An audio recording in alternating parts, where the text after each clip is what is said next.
지금 고점 논란을 얘기하기는 조금 너무 일러요. 내년 시장이 무너질 거라고 보기에도 좀 너무 이릅니다. 그럼 지금 시장에서 무조건 사야 되냐라고 본다 그러면 일단은 저는 8월까지는 매수세라고 봐요. 전자공시는 여러분한테 시그널을 주지 않습니다. 매수 매도에 대한 의견을 주지 않아요.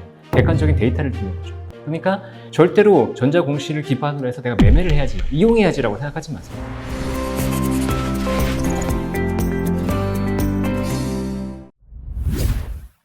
안녕하세요. 자연TV 이종화 기자입니다. 네, 오늘은 가치 투자에 있어서 굉장히 필수적인 도구를 한 가지 좀 알아보게 될 텐데요. 네, 장호진 작가님 나와주시게 되었고, 구독자 여러분께 간단하게 인사 한 말씀 부탁드려도 괜찮을까요? 반갑습니다. 여러분의 진짜 주식경제 선생님 범성공자 장쌤입니다.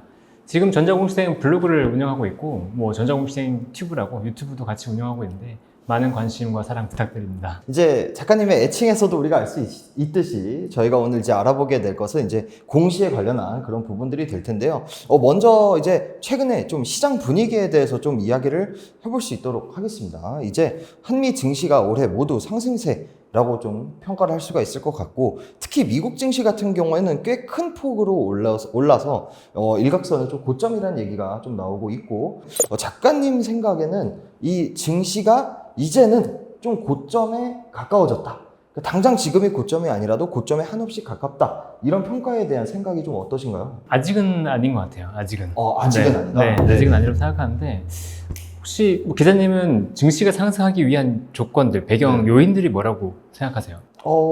크게 몇 가지를 나눠보자면 기업들의 실적이 중요하겠고, 그리고 또 사람들의 이제 심리, 좀 주식에 대한 선호 심리가 있어야 되겠고, 또 통화에 대한 유동성, 한 3가지 정도가 좀 상승 요인이 아닐까 생각하는데요. 저도 거의 비슷합니다. 실적이 네. 굉장히 중요할 거고, 사람의 심리는 밸류에이션을 자극할 거예요. 그리고 유동성이 굉장히 중요하고, 여기에 플러스 알파로 지정학적 위기가 들어가야 되거든요.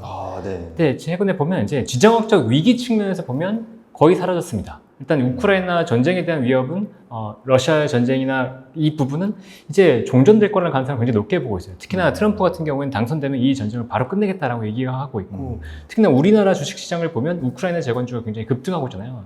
이 말은 지정학적 위기에 대한 리스크는 굉장히 경감됐다라고 볼 수 있는 거고, 중동 위기도 마찬가지로 트럼프가 등장한다고 하면 아마 이제 이스라엘과 이제 중동의 분쟁도 많이 완화될 가능성이 높다라고 보는 거죠.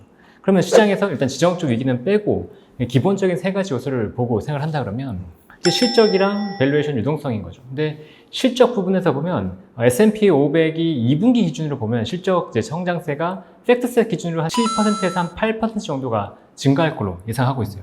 그리고 12months forward PER 같은 경우에도 EPS 같은 경우에도 지금 한 10% 내외 정도의 상승을 보고 있거든요. 이 말은 결국은 실적은 좋다는 거예요.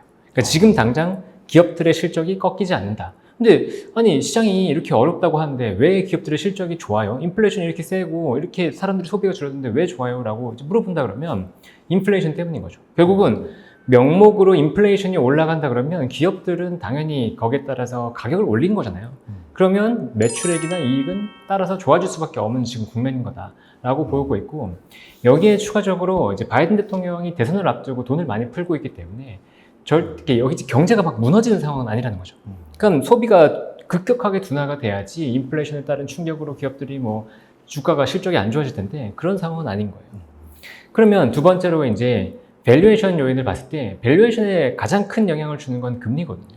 근데 금리에 대한 인하 기대감이 지금 붙은 거죠. 그러니까 22년 시장 같은 경우에는 금리의 상승기였기 때문에 굉장히 시장에 충격을 크게 줬다 그러면 지금 반대로 금리에 대한 인하 기대감이 있고, 그 인하가 올해는 한두 차례 예상을 한다고 하더라도 내년에도 수차례 예상이 되고 있기 때문에 그 금리 인하에 대한 기대감을 사전적으로 반영을 하고 있다. 이것도 굉장히 큰 영향을 주고 있는 거고요. 다음에 이제 유동성인데, 유동성 측면은 약간 좀 헷갈리는 게 있지만 기본적으로는 연준에서 유동성을 옥죄고 있었던 게 맞거든요. 그런데 최근에 보면 이제 트럼프에 대한 우려가 어떤 식으로 바뀌고 있냐면, 금리 인하 기대감이 있으면 원래는 채권에 대한 금리가 내려가는 게 정상이잖아요. 국채금리가. 근데 트럼프가 된다고 하니까 국채금리가 올라가요.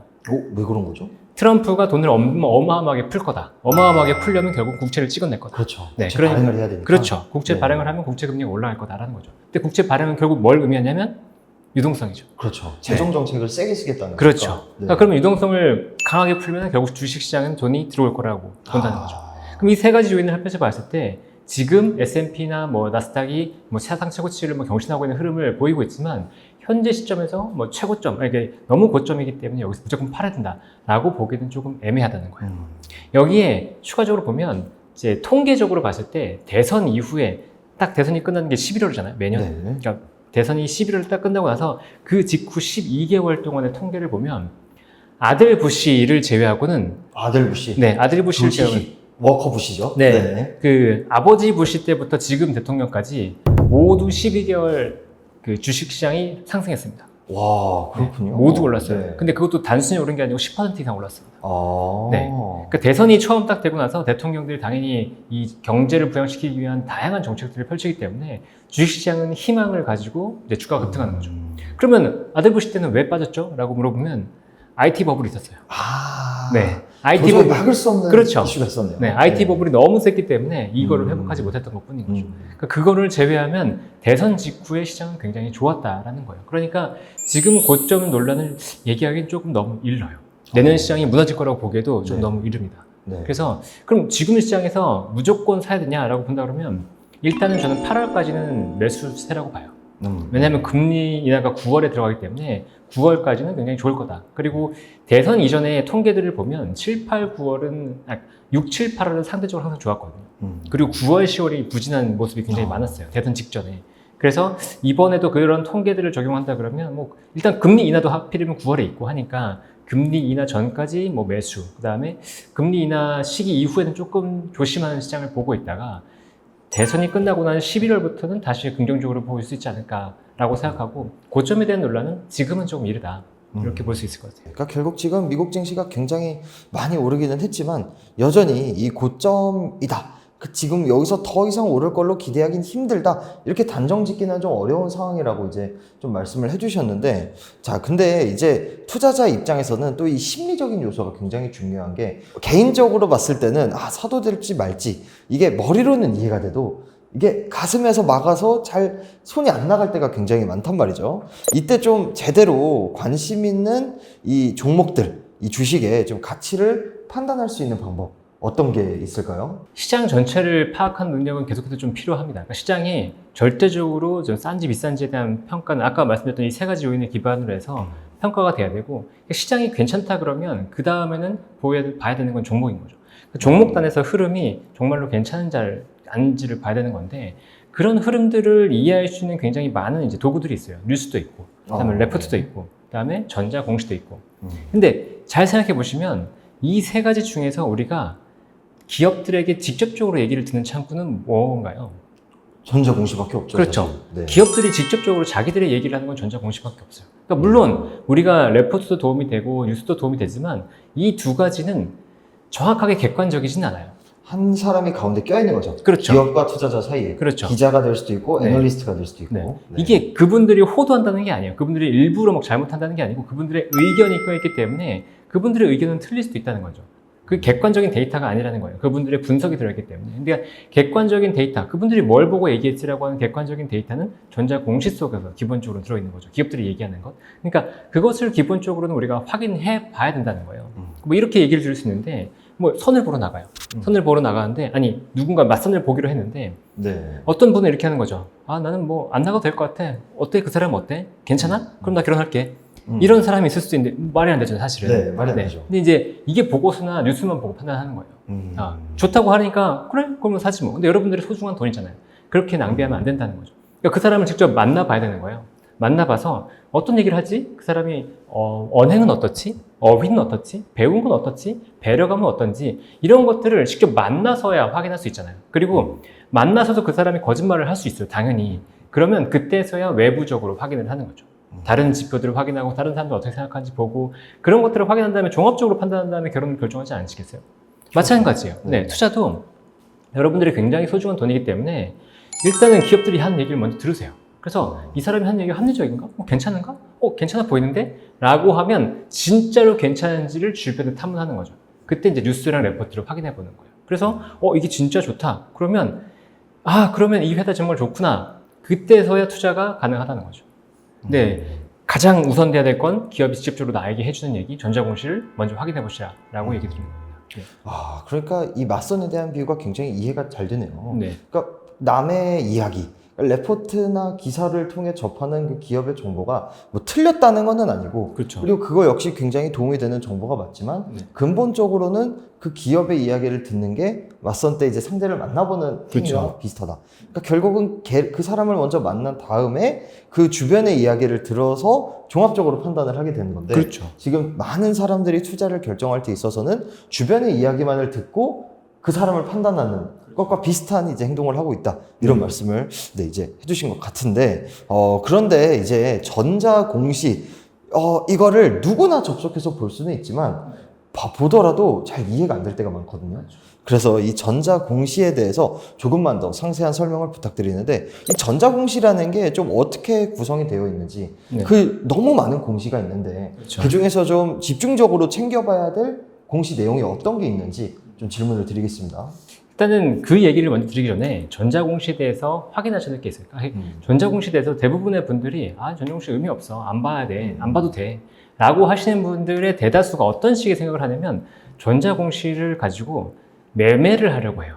전자공시를 가지고 시그널을 찾으려고 하는 거죠. 근데 전자공시는 여러분한테 시그널을 주지 않습니다. 매수 매도에 대한 의견을 주지 않아요. 객관적인 데이터를 드리는 거죠. 그러니까 절대로 전자공시를 기반으로 해서 내가 매매를 해야지, 활용해야지라고 이용해야지라고 생각하지 마세요. 전자공시를 활용해서 내가 투자의 아이디어를 얻어야지라고 생각하는 걸 전제로 깔고 간다 그러면 그 다음에 전자공시를 활용하는 게 굉장히 쉬워집니다. 그러면 무엇을 봐야 되느냐? 가장 첫 번째는 항상 사업보고서라고 얘기를 드려요. 네. 그러니까 사업보고서를 보면 이제 분기별로 회사가 이제 발표하잖아요. 분기보고서, 반기보고서, 분기보고서, 사업보고서 이렇게 네 가지 연에 네 번을 발표하는데 여기 보면 굉장히 많은 내용이 담겨 있습니다.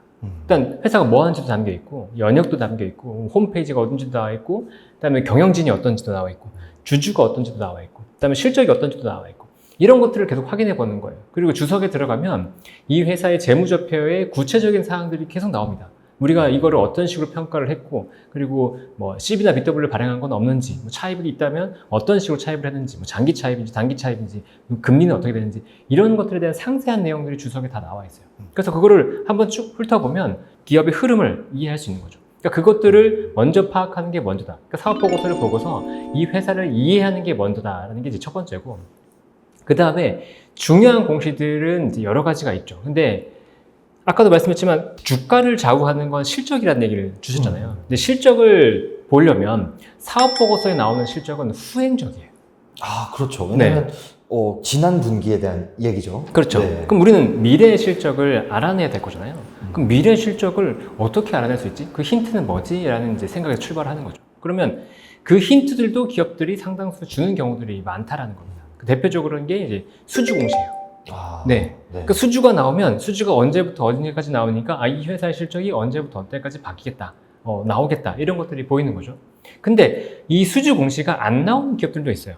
그러니까 수주 규모가 이제 10%를 넘어야지 공시가 나오는데 10%가 안 되면 이제 공시가 안 나오는 거죠. 그러면 이게 수주 잔고라고 해서 사업 보고서에 이제 보고 쓰는 경우가 있어요. 물론 안 하는 기업도 있지만 수주 잔고를 보면서 이 회사의 수주 동향을 파악할 수 있죠. 근데 수주 잔고가 만약에 꺾였다. 그럼 안 좋은 거잖아요. 그렇죠. 네. 그러니까 앞으로 그럼 실적이 좀 안 좋을 수도 있겠네? 라고 생각할 수 있는 거고 반대로 수주 잔고가 쌓였다. 근데 그게 폭이 생각보다 크다. 거기다가 매출과 비교했을 때 굉장히 실적이 좋아질 수 있다. 그러면 이거를 긍정적으로 볼 수 있는 포인트가 되겠죠. 앞으로 실적이 좋아질 거니까. 여기에 또 뭐가 있냐면 시설 투자도 있어요. 시설 투자. 네. 시설 투자라고 하는 건 당장 이제 상황이 굉장히 좋게 이제 이해가 되기 때문에 기업들이 시설 투자를 통해서 우리 회사의 실적을 증가시키려고 하는구나라고 확인할 수 있겠죠. 그래서 보통 이제 수주 공시나 시설 투자 공시는 주가가 미리 반영하는 경우들이 많습니다. 그래서 반대로 얘기하면 이것들을 기반으로 투자하기 힘들어요. 네. 다 아니까. 네. 너무 빨리 판단하니까. 근데 여기서 시설 투자 공시는 좀 더 보셔야 되는 게 시설 투자가 끝날 때 이 회사가 실제로 시설 투자를 기반으로 해서 실적이 좋아질 수 있는 환경이면 주가가 그때 오릅니다. 네. 네. 주가, 이렇게 공시가 나왔을 때가 아니고. 그러니까 지속적으로 체크하면서 이 회사의 시설 투자를 통한 실적이 좋아질 수 있는지를 확인해 가면 또 하나의 포인트, 투자 포인트를 만들어 갈 수가 있는 거죠. 근데 시설 투자에서 조심해야 될 게 한 가지가 있어요. 어떤 건가요? 이게 실적에서 가장 중요한 건 저는 수요와 공급이라고 보거든요. 네네. 네. 그럼 수요가 많으면 당연히 실적이 좋아질 거고 공급이 많으면 이제 실적이 수요가 적어지니까 공급이 많아진다 그러면 가격이 다운되면서 주가가 안 좋아진단 말이죠. 그렇죠. 그러면 공급이 증가한다는 건 뭘 의미하는 거죠? 생산을 더 많이 한다는 거 아닐까요? 그렇죠. 기업들이? 네. 그렇죠. 그러니까 생산을 많이 한다는 거니까 시설 투자가 많이 들어갔다는 거죠. 그렇죠. 네. 그러니까 시설 투자가 산업 내에서 동시다발적으로 많이 이루어졌다. 그러면 물론 산업을 긍정적으로 보는 거긴 하지만 지나치게 오버캐파가 되면서 나중에 산업이 안 좋아질 가능성이 굉장히 커요. 몇 년 전에 이제 반도체가 꺾일 때도 그 전에 시설 투자나 이런 생산 캐파를 너무 늘려놔서 그렇죠. 수요가 꺾일 때 기업들이 대응을 못했다. 네. 이 평가가 나왔던 거랑 좀 비슷한 흐름이네요. 네, 비슷합니다. 네. 그리고 2차 전지 양극재도 작년 23년 7월 26일에 포스코 케미칼, 그 당시에 포스코 케미칼이 양극재 수주를 했을 때가 마지막 딱 그날이 피크로 주가가 꺾였어요. 네. 그러니까 시설 투자를 가지고 무조건 긍정적으로 보기보다는 이 캐파가 또 전체적으로 봤을 때 너무 오버된 건 아닌가? 이 캐파를 과연 감당할 수 있을까에 대한 것도 고민을 해봐야 되는 거죠. 네. 그러니까 가격이 또 추가적으로 하락한다 그러면 캐파는 늘렸는데 매출은 증가하지 않을 수도 있거든요. 근데 이렇게 되면 매출이 증가하지 않았으니까 비용은 늘어나서 오히려 이익자에서는 더 안 좋을 수도 있어요. 그러니까 그런 것들을 고려하면서 이제 판단해야 되고, 저는 전자공시에서 이제 실질적으로 공시의 백미는 내부자의 장내 매수라고 봐요. 네. 보통은 이제 내부자가 장내 매수, 그것도 이제 전 1억 원 이상 장내 매수라는 걸 보고 있는데, 자기 돈 1억 원을 쓴다는 건 굉장히 의미가 있거든요. 그러니까 아무리 돈이 많아도 1억 원은 큰 돈이니까. 그렇죠. 네. 근데 이제 장내 매수와 자사주 매입을 좀 비슷한 시각으로 본단 말이에요. 자사주 매입도 회사가 싸다고 생각하니까 샀잖아요. 그런데 이 두 가지의 결정적인 차이를 혹시 아세요? 잘 모르겠는데 어떤 건가요? 똑같이 돈을 쓰잖아요. 네네. 그런데 자사주 매입은 내 돈이 안 들어갑니다. 임원 내 돈이 그렇죠. 안 들어가요. 네, 회사 돈이죠. 그렇죠. 회사 돈이 들어가는 거죠. 근데 내부자의 장내 매수는 내 돈이 들어가요. 그러면 어떤 의사결정이 더 쉽겠어요? 법카랑 개인 카드의 차이네요. 그렇죠. 네, 딱 그렇습니다. 네. 자사주 매입은 우리 회사 좀 싸니까 좀 사줘. 이 결정이 임원들은 굉장히 쉽지만 회사가 정말로 저평가돼 있고 내가 올라갈 거라고 평가하지 않는다 그러면 1억 원 이상의 자금을 이제 넣는 게 쉽지 않아요. 그렇죠. 네, 그걸 이제 알고 있으셔야 되는 거고, 또 내부자 장내 매수 중에서 굉장히 재밌는 케이스들이 나오는 경우가 있어요. 대표적으로 어떤 거냐면 주가가 올랐어요. 네. 뭐 50% 100% 올랐어요. 올랐는데 살짝 조정이 받거나 아니면은 이렇게 기고했어요. 이게 한 2, 3개월 정도 기간 조정이 있었어요. 그런데 장내 매수가 들어와요. 그런 경우가 있어요. 네네. 그러면 어떻게 생각하세요? 그러면은 이 사람이 뭔가 기대감이 있구나. 그렇죠. 네, 오르겠구나. 그 그렇죠. 생각이 드네요. 네. 원래라면 밑에서 사야 되잖아요. 네. 우리 회사 저평가돼 있으니까 지금 사두지 뭐라고 하는데 올라갔더니 샀단 말이에요. 이 말은 우리 회사 진짜 좋아. 난 너무 좋으니까 지금이라도 안 사면 안 될 것 같아 라고 생각한다는 거죠. 물론 그분들도 틀릴 수 있어요. 내부자들도 대표이사가 너무 경영을 긍정적으로 봐서 틀릴 수 있어요. 근데 그게 맞다는 건 아니지만 확률적으로 봤을 때 이렇게 높은 자리에서 사면 이게 더 올라갈 가능성이 굉장히 높다는 거죠. 그러니까 대표적으로 한미반도체가 보여줬어요. 네, 한미반도체가 HBM 기대감으로 주가가 이렇게 급등했다가 네. 살짝 조정이 나왔었는데 최대 주주인 곽동신 부회장님이 지분을 샀거든요. 그 자리에서 네, 100억대 자본을 샀어요. 네. 그래서 주가는 한 번 더 뛰었습니다. 그리고 또 조정이 나왔거든요. 네. 그리고 또 사셨어요. 그리고 또 올랐거든요. 그렇구나. 네, 그런 케이스들이 있고, 최근에 보면 LS 마린 솔루션이라는 회사가 있어요. 여기는 해저 케이블을 설치하는 회사인데 최대 주주가 LS 전선이거든요. 네. 근데 LS 전선이 LS 마린 솔루션이 지금 주가 급등한 상황에서 이렇게 조정을 받으니까 계속 사는 거예요. 10억씩 10억씩 10억씩 계속 며칠 동안 사는 거죠. 네. 그리고 나서 주가가 또 뛰었어요. 바로. 음. 그러니까 그런 케이스들은 보통은 이제 기업의 사업적으로 뭔가 계속해서 신규 모멘텀이 있고 주가가 좋을 것이라고 보는 시그널이라고 볼 가능성이 높습니다. 이런 여러 가지 좀 굉장히 이렇게 잠깐 말씀을 들었어도 전자공시 안에 투자 포인트로 삼을 만한 그런 것들이 굉장히 많다는 게 좀 느껴지는데, 그래서 이제 작가님께서 전자공시를 통해 이 기업 분석을 할 수 있는 노하우를 담은 책을 써주셨습니다. 바로 지금 여기 있는 이 책인데요. 이 책에 대한 간단한 소개 혹시 가능하실까요? 네. 일단 이 책은 제가 이제 전자공시를 전면에 내세웠어요. 전자공시 모르면 주식투자 절대로 하지 마라. 근데 사실 이 책 제목이 원래는 이제 이렇게 가려고 했던 건 아닌데 베가북스에서 나왔거든요, 이 책이. 근데 이 책 이전에 사경희 회계사님의 재무제표 모르면 주식투자 절대로 하지 마라가 있었어요. 근데 그 책이 이 시리즈처럼 나온 거고, 사실상 이 책은 이제 저는 감히 이제 투자 개론이라는 얘기를 들어요. 네. 그러니까 전자공시는 아까도 얘기 드렸지만 시그널이 아니라고 말씀드렸잖아요. 그럼 시그널이 아니면 이 전자공시를 해석하고 이해할 수 있는 툴이 필요하거든요. 그게 기업 분석이에요. 네. 그러니까 기업 분석이라는 과정이 먼저 들어가야지만 전자공시를 이해할 수 있고 기업을 분석을 해서 투자 판단을 내릴 수가 있거든요. 그러면 기존의 책들이 전자공시를 다룬 책들은 대부분 전자공시를 다뤘어요. 네. 백과사전처럼 전자공시가 네. 어떤 게 있고 이게 의미가 어떤 게 있고라고 했는데 예. 저는 이제 그런 책들이 의미가 없다는 건 아니지만 초보 투자자들이 접근하기는 굉장히 어렵다는 거죠. 그러면 그거를 전자공시를 굉장히 오히려 접근을 어렵게 만드는 요소라고 생각했거든요. 그래서 이제 저도 이제 수학교육과를 나왔고 처음에 이제 투자를 접하는 게 굉장히 어려웠어요. 근데 그때도 생각했던 게 뭐냐면 투자 개론처럼 이 투자가 무엇인지 어떻게 해야 될지 주요 이슈들 그다음에 주요 용어들은 뭔지를 정리한 다음에 사례까지 얘기해주면 좋지 않을까라고 했었는데 그 당시 책들을 보면 두 가지가 분리돼 있었어요. 네, 아예 교과서처럼 이론만 설명하거나 네. 아니면 사례 중심으로 가거나 그러니까 이 두 가지를 합치고 싶다는 열망도 굉장히 강했죠. 그래서 그게 결국 이 책으로 나온 거예요. 아까도 말씀드렸지만 투자 개론이라고 말씀을 드리는 게 여기 이제 주식이라는 무엇인지 어떻게 접근해야 되는지 그리고 주식 투자를 위해서 우리가 기본적으로 갖춰야 될 소양은 무엇인지 그래서 기업 분석을 위해서 우리가 어떻게 해야 되는지 그리고 실제로 제가 기업 분석을 해서 어떤 식으로 분석을 했는지 그 흐름까지를 담아놨거든요. 그러니까 뭐 짧은 책이긴 하지만 이 안에서는 여러분들이 이런 방향으로 공부하면 되겠다라고 하는 나침반 같은 역할을 하는 책이라고 보시면 됩니다. 그래서 이 책은 이제 주린이 분들, 그러니까 주식을 처음 투자하시는 분들이라면 꼭 한번 읽어보시면 좋겠어요.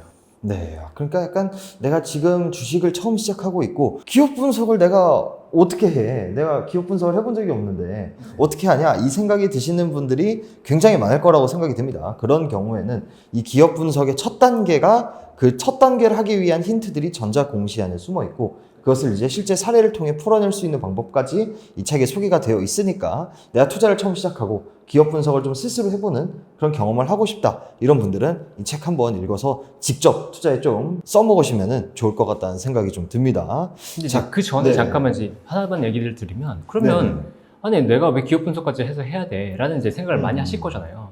그러니까 여기도 보면 이제 제가 투자자 유형을 모멘텀 투자자, 그다음에 차트 투자자, 그다음에 가치 투자자로 분류를 했어요. 그러면 모멘텀 투자자와 차트 투자자로서 난 충분히 수익 낼 수 있을 것 같아. 이렇게 그냥 간단하게 하면 되지. 왜 이렇게 복잡하게 공부해야 돼?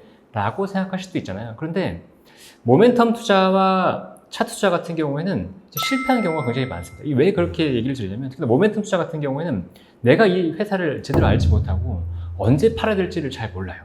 그렇기 그렇죠. 때문에 보통 어떻게 되냐면 이 회사를 금방 팔아버립니다. 오르면. 그런 경우가 많죠. 그렇죠. 네. 근데 오르면 파는 건 괜찮아요. 근데 네. 빠졌을 때 못 팔아요. 네. 아. 모멘텀 투자자를 처음 접근하신 분 대부분의 어떤 분들이 어떻게 하냐면 야, 이 회사 어떤 것 때문에 좋아 라고 딱 얘기를 들었어요. 그러면 그 어떤 게 좋아라는 게 딱 머릿속에 박혔잖아요. 그럼 주식 못 팔아요. 저도 비슷한 경험이 있습니다. 네. 근데 손절을 못 한단 말이에요. 그러니까 모멘텀 투자는 잠깐 수익 내긴 좋은데 결국 보면 나중에 큰 손실이 나 있어요. 내가 왜 이렇게 했지? 라고 하게 되는 거죠. 그리고 차트 투자는 답이 나와 있으니까 굉장히 쉽습니다. A는 B다. 이게 수학 공식처럼 이렇게 되면 이렇게 돼요. 라고 답이 나와 있어요. 그런데 실제로 적용하면 그렇게 안 돼요. 그렇죠. 네, 틀리는 경우가 많죠. 그러면 당황하게 돼요. 이 처음에 몇 번 맞다가 좀 틀리게 되면 이게 안 맞나? 그럼 또 새로운 방법을 찾게 되고 이렇게 되는 거죠. 근데 만약에 여러분이 차트를 애초에 분석을 해서 스스로 어떤 원리를 적용을 하고 간다 그러면 이게 예외가 많다는 걸 이해할 수 있거든요. 그러니까 그때 어떻게 해야 될지에 대한 판단까지 서는데 이 차트를 책이나 다른 사람의 얘기로 공부하시는 분들은 굉장히 힘들어요. 그리고 마지막으로 가치 투자를 제가 해야 된다고 얘기 드리는 이유는 뭐냐면 투자는 아까 유동성 얘기를 말씀드렸잖아요. 근데 투자라고 하는 건 누가 사줘야 오르는 겁니다. 그렇죠. 그렇죠. 그러면 사주는 사람의 힘이 세면 셀수록 오를 가능성은 더 크고 더 많이 오르겠죠.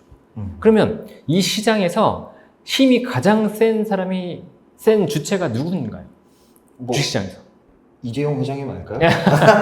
이재용 회장님은 주식시장에 영향이 없습니다. 그렇죠. 사고 팔지 않으니까. 외국인과 기관이에요. 네. 그렇군요. 근데 외국인과 기관이 뭘 보고 사고 팔죠? 뭘 보고 사고 파나요? 실적이죠. 그렇죠. 네. 그분들은 항상 실적을 보고 얘기해요. 이 차트가 좋은데 5일선 돌파했으니까 사지 이러지 않는다는 거죠. 물론 그분들 중에서 퀀트를 하시는 분들이 있어요. 그런데 대부분의 투자자들은 그래서 이 회사 실적이 좋아져? 이걸 문단 말이에요. 기업의 탐방을 가서 그걸 문단 말이에요. 실적을. 그러면 가장 주포, 시장에서 가장 자금이 많고 시장을 좌지우지하는 기관과 외국인이 보는 게 실적이란 말이에요. 그러면 이 시장에서 진짜로 길게 보고 오를 수 있는 기업들은 어디서 나온다? 실적이 좋아지는 곳에서 나온다. 근데 그것은 어디서 찾을 수 있다? 가치 투자라는 거죠. 근데 그 가치 투자를 하기 위해서 우리가 기업의 직접적인 얘기를 들어야 되는데 1차적인 창구는 전자공시다. 네, 그렇게 말씀드리는 거예요. 네. 그래서 이게 결국 이제 우리나라 특히 요즘에 외국인들의 이 매수 압박이랑 이 외국인들에 의해서 좌지우지된 경우가 많은데 코스피가 그런 세력과 외국인과 기관의 등에 좀 올라탈 수 있는 가장 좋은 방법이 가치 투자다. 왜냐? 그들이 가치 투자를 하고 있으니까. 그렇죠. 네, 그렇게 좀 이해를 할 수가 있을 것 같습니다. 그리고 그 가치 투자를 하기 위한 첫발에 대한 내용이 이 책에 들어있다는 점 이제 말씀을 좀 드릴 수 있도록 하겠고요.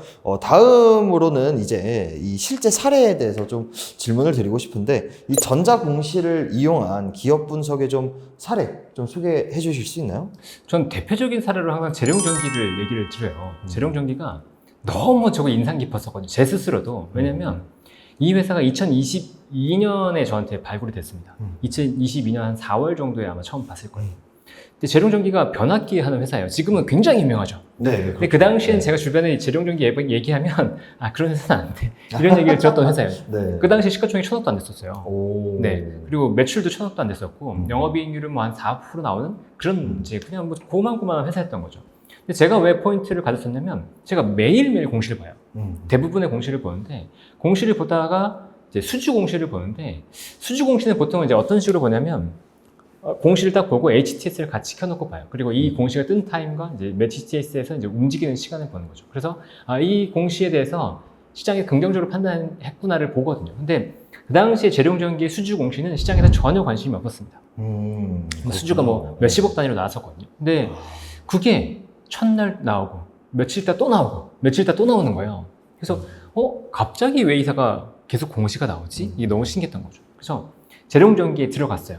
그러니까 이게 전자공시에 들어가면 최근 공시도 볼 수 있고, 그러니까 기업들 전체 기업의 최근 공시도 볼 수 있고 한 기업의 그 히스토리를 볼 수 있거든요. 근데 재룡전기라는 기업에 들어가서 수주 공시들을 다 확인해봤어요. 그러니까 10년 내에 수주 공시를 확인했더니 10년 동안 3건 있는 거예요, 수주가. 10년 동안 3건이요? 그렇죠. 거의 없었네요. 네. 근데 이제 21년 12월부터 22년 4월까지인가요? 그 당시에 7건의 수주가 나왔어요. 지난 10년보다 최근 1년간의 공시가 더 많았던 건가요? 그쵸. 6개월 정도. 6개월 네, 6개월 정도. 네. 네. 근데 엄청나게 수주가 나온 거죠. 근데 보니까 과거 수주랑 다른 게 보였던 거예요.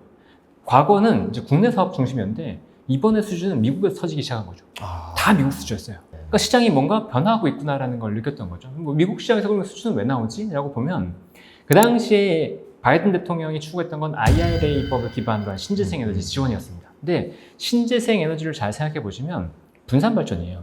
그렇죠. 네, 네. 태양광도 저기 있고 뭐 풍력도 여기 풍력도 있고, 근데 원전 발전처럼 이 대규모 발전이 한 곳에서 집중돼서 나오지 않아요. 근데 그 말은 뭘 얘기하냐면 전선과 전력기기의 수요가 많다고요. 네. 이어줘야 되니까. 그렇죠. 근데 전력기기가 수요가 많아진다. 그런데 전력기기를 감당할 수는 없는 글로벌리 많냐? 없었어요. 많지 않은 거죠. 그러니까 재룡전기 쪽으로도 수주가 폭발적으로 들어오기 시작했던 거죠. 그래서 이 수주를 기반으로 해서 숫자는 나왔냐? 바로 나오지 않았어요. 그리고 제가 22년 상반기에 봤다고 했는데 22년 하반기까지 주가가 오르지 않았습니다. 그러니까 굉장히 오랫동안 쉬었어요. 그러네요. 네, 주가는 이렇게 가는데 그러다가 이제 HD 현대일렉트릭, 효성중공업까지 같이 수주와 실적이 뛰기 시작하니까 2023년부터 주가가 오르기 시작했죠. 그래서 20배가 넘게 올랐어요. 4,000원대에서 봤는데 그게 9만 원대까지 갔으니까. 와. 네. 그러니까 이게 공시의 힘이라는 거죠. 그런데 아까 말씀드렸지만 누구도 보지 않을 때 먼저 이제 본 거예요. 근데 좀 기다림의 시간이 필요하긴 하죠. 근데 반대로 생각하면 여러분이 투자할 수 있는 시간이 많은가요? 투자를 분석을 위해서 네. 여러분들이 드릴 수 있는 시간이 많은가요? 대부분의 경우 많지 않을 것 그렇죠. 같습니다. 대부분의 네. 경우는 직장인이거나 생업이 있으니까. 그렇죠. 네. 아니면 가정주부분들이라고 하더라도 집을 가정을 케어해야 되니까 시간이 아마 많지 않으실 거예요. 근데 이게 만약에 수주나 시세 공시처럼 바로바로 움직인다 그러면 내가 충분히 공부하고 들어갈 수 있는 시간이 부족하죠. 네. 즉각 반응해야 되니까. 그렇죠. 네. 뉴스나 리포트도 마찬가지예요. 바로바로 반응해야 되는데 내가 충분히 이해하고 공부할 시간은 부족해요. 근데 대신에 전자공시 같은 경우에는 이런 시그널을 봤을 때 내가 공부할 시간이 굉장히 충분합니다. 남보다 먼저 본 상태에서 이게 맞는지 안 맞는지를 확인할 수 있는 시간이 충분해요. 그리고 충분히 확인한 다음에 난 될 것 같아 라고 이제 투자할 수 있는 기회도 충분히 있다는 거죠. 그리고 저는 이제 좀 실패했는데 전자공시에서 이렇게 확인한 다음에 재룡전기에서 HD 현대일렉트릭이나 효성중공업도 확인해 볼까? 이 회사들도 진짜 변할까?를 점검을 했을 때 그 회사들도 진짜로 변하는 게 보인다 그러면 그건 산업이 변하는 거예요. 네, 그럼 어마어마한 포인트가 되는 거죠. 지금처럼. 한 기업만의 포인트는 사실은 힘이 좀 적을 수도 있는데 산업 내에서 뭔가 큰 변화가 생기면 그 상승폭이 어마어마합니다. 화장품도 그랬잖아요. 그렇죠. 네, 인디 브랜드들이 같이 좋아지면서. 그러니까 그런 힘들이 이제 나올 수 있는지는 이 전자공시에서 힌트를 통해서 우리가 기업 분석을 하면서 확인해 갈 수 있는 거죠. 기업 공시에 나오는 작은, 어떻게 보면 작은 한 줄이거든요. 그렇죠. 수주 공시라고 하는 게 그 작은 한 줄이 모여서 그것을 통해서 산업이 어떻게 트렌드가 바뀌고 있는지에 대한 힌트도 좀 얻을 수 있는 사례로 이 재룡 전기에 좀 말씀을 좀 해주신 것 같은데, 사실 저도 너무 공감이 됐던 게 투자를 하기 위해서 공부도 해야 되고 기업 분석도 해야 되는 게 중요하다는 건 알아요. 그런데 시간이 없습니다. 맞대응하기 위해서 제가 딱 뭐 내 종목이 올랐다 이런 바로 주식에 키고 이렇게 할 수도 없잖아요. 그렇죠. 그런데 가치 투자를 위해서 기업 분석을 좀 큰 범위로 좀 오랜 기간 두고 공부를 해도 시간적 여유가 있는 거네요. 그렇죠. 왜냐면은 시그널이 나오고 나서 실제 주가 상승까지도 거의 6개월에서 1년이라는 시간이 있었으니까 네. 그 시간 동안 좀 산업에 대한 공부도 하고 더 확신을 갖게 되고 이 시간이 좀 있다는 게 그렇죠. 이 공시의 좀 힘인 것 같습니다. 그렇죠. 근데 이거를 포트폴리오를 구성한다고 네. 한번 생각해 보세요. 그렇죠. 이 하나만 보는 게 아니고 네. 포트폴리오를 차분하게 구성한다 그러면 뭐 이렇게 갖고 있다가 하나는 오르면 또 빼고 새로 들어오는 거 넣고 그게 여유롭게 가능해진다는 거예요. 그러니까 다른 사람들과 비교하고 저 사람은 얼마만큼 벌었어 이걸 신경 쓰면 사실 이렇게까지는 못하겠지만 그렇죠. 그거 신경 쓰지 말고 여러분들이 절대적으로 얻는 수익만 생각하면서 꾸준하게 포트폴리오 관리하고 가기는 굉장히 좋습니다. 그렇죠. 자기만의 포트폴리오에 대한 확신을 갖고 관리하는 게 좀 필요할 것 같네요. 그렇죠. 네, 이렇게 저도 모르게 근데 또 코스피 장 마감하면은 들어가서 오늘의 특징주 막 검색해보고 네. 아씨 오늘 샀으면은 10% 벌었는데 이 생각을 하면 안 된다. 그렇죠. 이 말씀을 이제 네네. 해주시는 것 같습니다. 그리고 뭐 블라인드나 이런 커뮤니티 들어가가지고 뭐 계좌 인증글 이런 거 요즘 많잖아요. 그렇죠. 그런 거 보면서 왜 난 저렇게 못하지? 이런 생각하지 말고 네. 나는 나의 길을 간다. 그렇죠. 네. 무스의 뿔처럼 혼자라고 하시면 됩니다. 그렇죠. 네. 그런 이제 투자 이제 아이디어를 가지고 가시면 될 것 같다는 말씀을 해주셨는데, 올해 좀 가장 좀 크게 상승한, 방금 그렇게 하지 말자고 말하고 또 이런 말씀 드리기 좀 그렇지만, 어쨌든 올해 국내 기업 중에서 가장 많이 주목을 받은 건 제 생각엔 하이닉스거든요. 네. SK 하이닉스. 지금 AI 시장에 대한 기대감이 정말 뜨거운데, 이 전자공시로 분석해본 SK 하이닉스는 좀 어떤가요? 이제 계속 얘기 드리지만 전자공시로는 분석을 할 수는 없어요. 전자공시는 기본적인 데이터를 제공해 주는 거고 여기서 힌트를 봤다 그러면 그걸 기반으로 해서 이제 분석이 들어가는 거거든요. 그러니까 SK 하이닉스는 실적이라고 하는 힌트는 당연히 전자공시를 통해서 줬죠. 그러니까 그러면 이제 우리가 봐야 될 건 뭐냐면 SK 하이닉스의 주가가 좋으려면 실적이 계속 좋을 건가를 봐야 되는 거죠. 그러니까 실적이 좋은 건가 플러스 밸류에이션이 계속 높을 수 있느냐를 봐야 돼요. 근데 SK 하이닉스의 PBR을 보면 그러니까 보통은 이제 PER로 보지 않아요. 그러니까 이 회사 같은 경우는 PBR로 많이 봐야 됩니다. 왜냐면 시클리컬이기 때문에 네. PBR 수준이 어느 정도까지 올라갈 수 있냐를 봐야 되는데 지금 PBR 수준이 역대 최고 수준을 이제 넘어가고 있어요. 이게 왜 그러냐를 보면 기존의 SK 하이닉스의 이 공식과 완전 바뀌었기 때문이에요. 기존의 SK 하이닉스는 D램과 낸드 기반으로, 특히나 D램 기반으로 움직였단 말이죠. 그러니까 D램은 전형적인 시클리컬 산업이에요. 그러니까 이런 변동에 대한 걸 이제 예상을 하고 있었던 건데 갑자기 HBM이라는 게 붙어버렸잖아요. HBM은 AI를 기반으로 해서 성장에 대한 모멘텀이 붙은 거지 이게 시클리컬로 아직은 어떻게 될 거라는 생각이 안 가잖아요. 그러다 보니까 이 HBM에 대한 모멘텀으로 PBR의 밸류에이션 레벨 자체가 올라와 버렸어요. 네, 현재 상황은 그래요. 네. 근데 그럼 여기에서 중요한 건 뭐냐면 추가적으로 이 밸류에이션이 더 높아질 수 있어? 그리고 레거시 반도체 쪽에서 이 사이클이 지금 업사이클로 가고 있어? 라고 하는 게 중요한 거죠. 그럼 이익이 계속 추정치가 상향이 되거나 아니면 그 이후에 이익이 계속 증가하는 게 보이거나 이래야지 주가가 올라가는 거죠. HBM과 관련된 상황을 보면 하이닉스만 가지고 판단할 수는 없어요. 결국은 네. 엔비디아를 봐야 돼요. 엔비디아가 실적 전망치가 상향이 되고 HBM의 수요가 너무 견조해요라고 하는 얘기가 나오는지를 봐야 돼요. 근데 만약 그 얘기가 나온다 그러면 사도 되죠. SK 하이닉스는 여전히 계속 갈 겁니다. 근데 저는 그 가능성이 적어도 이제 한 번은 더 있다고 생각을 해요. 적어도 여기서 한 번 더 충분히 갈 수 있다고 생각을 하고 있고 실적점 추정치는 상향이 될 거냐. 오늘 당장 보더라도 SK증권에서 SK 하이닉스의 실적 추정치를 내년 기준으로 컨센서스가 지금 한 32조 원 정도 되는데 40조 원으로 상향했어요. 와, 그러면 거의 25% 높인 건데요? 그렇죠. 네. 네. 어닝 추정치를 상향했다. 아까 말씀드린 것처럼 추정치 자체가 상향이 된다는 건 기업에 대한 전망치를 굉장히 좋게 본다는 거죠. 그러니까 이런 경우에는 이제 주가가 추가적으로 올라갈 수 있는 모멘텀은 아직은 남아 있다라고 볼 수 있는 건데 다만 여기서 우려될 건 뭐냐면 언제 어닝이 꺾일지 모른다라는 거예요. HBM에 대한 우려는 뭐냐면, 그러니까 시클리컬 같은 경우에는 이 산업이 그 사이클이 꺾이면 어떻게 되냐라는 건데, 지금 HBM의 가장 큰 우려는 이게 엔비디아가 언제 이익률이 꺾일 거냐, 이게 이슈예요. 지금 엔비디아 영업이익률 혹시 몇 프로인지 아시나요? 저는 정확히는 모르는데 거의 60, 뭐 70, 뭐 이런 느낌이었다고는 기억이 나요. 65%입니다. 65%. 근데 제조업에서 이런 영업이익률이 계속해서 유지될 수 있을 거라고 보기는 어려워요. 그럼 불가능하죠. 네, 지금은 수급의 불일치가 워낙 강하기 때문에 이제 엔비디아의 칩으로 수요가 강하게 몰려 있다라고 봐야 되는 거고, 그러면 이게 언젠가는 이익률이 꺾일 겁니다. 그러면 그 꺾이는 포인트는 SK 하이닉스의 PBR 밴드에서 이 PBR 레벨 자체를 높였던 것들을 다운시킨 요인이 될 거예요. 그러면 그거를 이제 지금 레거시 반도체에는 이제 또 업턴에 있거든요. 네. 그러니까 D램과 낸드 같은 경우에는 이제 막 수요가 회복되고 있는 국면이기 때문에 이게 업턴에 있어요. 그러면 이게 얼마만큼 더 만회해줄 거냐의 싸움이 나중엔 될 거예요. 그러면 그때는 주가가 아마 크게 오르기는 어려울 거예요.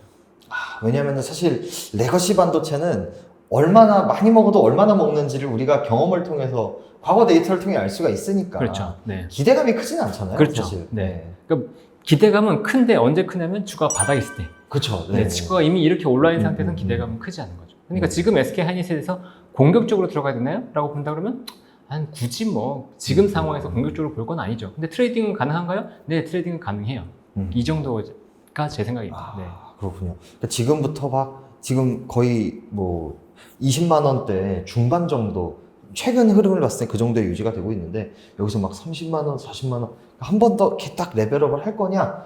그래서 이제 좀 길게 끌고 가서 좀 과감하게 들어갈 수 있냐? 하면은 그렇게까지는 좀 어려울 수 있는데. 그렇죠. 근데 뭐 앞으로 엔비디아의 영업이익률이 본격적으로 뭐 꺾이고 시장이 더 성숙해지는 거. 사실 시장이 성숙해지는 거잖아요. 네. 그런 게 나오기 전에 한 번 정도 뭐 내가 SK 하이닉스 통해서 벌 수 있을까? 하면 그건 가능할 것 같다. 그렇죠. 정도 이제 답변을 해주신 것 같습니다. 그리고 그 힌트 역시 이제 엔비디아의 영업이익률이 어떻게 되는지 그 추이와 이제 하이닉스에서 계속 나오는 공시를 통해 나오는 사업 보고서나 이런 부분들도 함께 참고하면서 그렇죠. 좀 봐야 되는 부분이다라고 말씀을 해주셨습니다.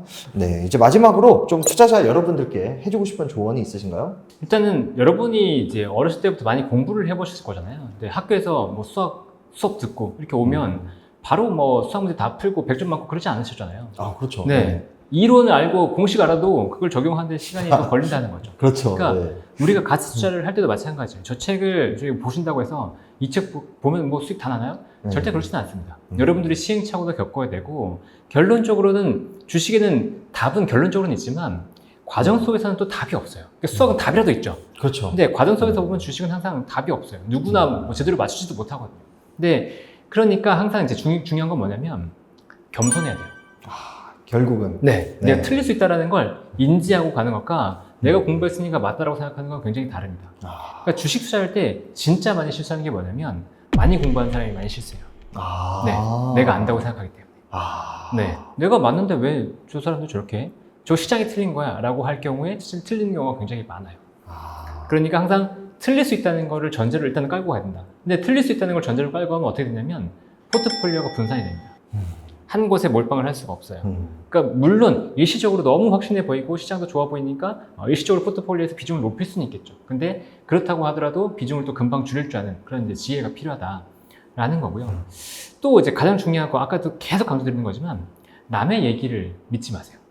네, 다른 사람의 얘기가 절대적인 진리가 아닙니다. 왜냐하면 상황이 바뀌기 때문에 그래요.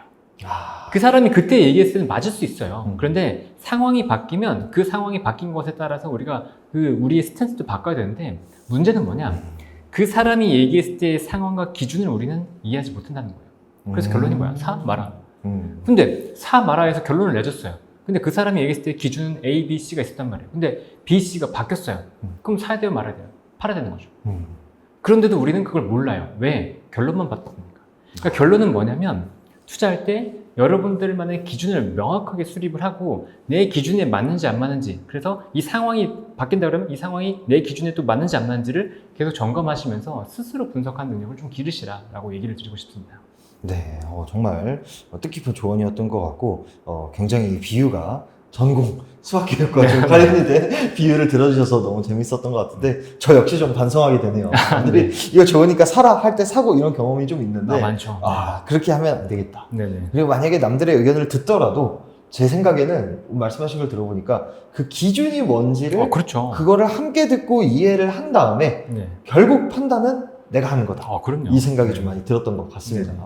네, 그래서 오늘은 이 초보 투자자 여러분들께서 좀 어떻게 보면 바이블처럼 잘 이제 기업 분석에 쓸 수 있는 게 전자 공시고 그 바이블을 활용할 수 있는 어떻게 보면은 기초 교본에 대한 그 책에 대한 이제 설명을 좀 많이 해드렸던 것 같습니다. 그래서 오늘은 말씀에 장호진 작가님이 나와 주셔서 이 전자 공시와 실제 사례까지 좀 말씀을 많이 해주셨고요. 저는 진행의 이종화 기자였습니다. 네, 감사합니다. 감사합니다.